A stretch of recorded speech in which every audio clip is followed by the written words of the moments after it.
మన నాయకులు వర్ధిల్లాలి అని అర్థంగా రాలేదు మనకి, మనం వర్ధిల్లాలి. ప్రైజ్ లార్డ్, హల్లెలూయా. ఇప్పుడు దేవుడు శ్రద్ధ నిలపాలి అని అంటే ఒక 3 విషయాలు నీలో దేవుడు చూడాలనుకుంటున్నాడు, లేకపోతే శ్రద్ధ నిలబడు. ఒకటి, నివాస స్థలము వర్ధిల్లాలి. నివాస స్థలము వర్ధిల్లాలనంటే ఇప్పుడు మీరు చెప్పండి, దేవుడు మన మీద శ్రద్ధ నిలపాలి. దేవుడు శ్రద్ధ నిలపాలనంటే ఒక 3 కార్యాలు నీలో దేవుడు చూడాలనుకుంటున్నాడు. ఆ 3 కార్యాలు కూడా అదే రెఫరెన్స్ లోనే చదువుతారు. యోబు గ్రంథంలో ప్రారంభం నుండి చదువుతారు. ఇప్పుడు నీవు జాగ్రత్తగా దేవుని వెతికిన యెడల అమ్మాయి 6వ వచనం, నీవు పవిత్రుడవై. అంతే. ఒకటి, నీవు పవిత్రుడవై. అందరికి నా వైపు చూడాలి. దేవుడు నీ మీద శ్రద్ధ నిలపాలంటే ఇప్పుడు మీరు ఏమై ఉండాలట? పవిత్రత. అన్నందుకు కొంచెం గట్టిగా, ఇంకొంచెం గట్టిగా. పవిత్రమైన జీవితం కనబడాలి. పవిత్రత అంటే కేవలం పాపము చేయకపోవడం మాత్రమే కాదు. పవిత్రత అంటే దేవుని కొరకు ప్రత్యేకింపబడిన జీవితం. రాసుకో.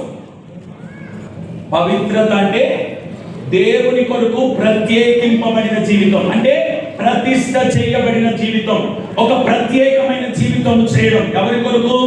దేవుని కొరకు. అది పవిత్రత అంటే. రెండవది, పవిత్రత అంటే లోకము నుండి వేరుగా నీవు ఉండాలి. లోకానికి నువ్వు ఎలా ఉండాలి? వేరుగా ఉండాలి. మా నాన్నగారు ఒక మాట ఉపయోగిస్తాడు, verily verily I say unto you అని ఏమంటాడంటే, లోకానికి నువ్వేమై ఉండాలట? ఇంకొంచెం గది చెప్తారా? లోకం అనంటే, అమ్మా, లోకం అనంటే మీరు అనుకున్నట్టుగా అన్యులు కాదు. అర్థమవుతుందా? లోకం అంటే నామకార్థ భక్తి చేస్తున్న వారు కూడా లోకమే. అర్థమవుతుందా? నామకార్థ క్రైస్తవులు కూడా, సరిగ్గా యేసయ్యను ఆరాధించని వారు కూడా లోకమే. వారికి నువ్వేమై ఉండాలి? వేరై ఉండడమే పవిత్రత. స్తోత్రం.